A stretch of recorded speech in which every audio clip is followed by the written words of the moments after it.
Hi అండి. ఈ రోజైతే మామయ్య గారు అయితే వచ్చారన్నమాట. 3 గంటలకి పనసకాయ తెచ్చారన్నమాట.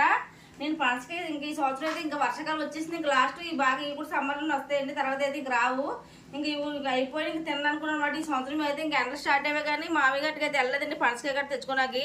ఇంకా అప్పుడప్పుడు వచ్చారు కానీ మామయ్య గారు కూడా తేలదన్నమాట. ఇంకా లాస్ట్ అయిపోయింది. రాత్రి బయటికి వెళ్ళాను కదా, అక్కడ పనసకాయని చూసాను, కొనుక్కుందాం కదా అనుకున్నాను కానీ ఎందుకులే అనిపించింది, కొనుక్కోలేదు. బాగా కొనుక్కున్నందుకు ఈ రోజు మామయ్య గారు సగం మొక్క తెచ్చుకొచ్చాను. ఆల్రెడీ మేమైతే తినేసాము, మా అబ్బాయి నేను తినేసామాట కోసుకొని. ఇప్పుడైతే ఇది కోస్తున్నమాట అండి. ఇంకా బాగుంది, తీయగానే ఉంది. చాలా టైం పడుతుందండి కోయినాకైతే, సాపు ముక్క అయినా కానీ ఇలా కోసాలన్నమాట మొత్తం అంతని.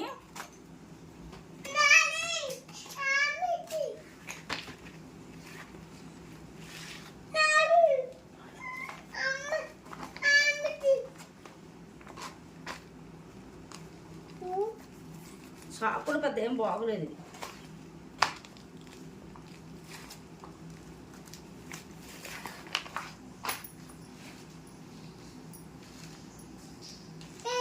నీరైతే పడద్దని చెప్పారు మామయ్య గారు. ఇంకెక్కడే ఉంటే పాడైపోద్ది అన్నారు, అంతే కోసం అనమాట.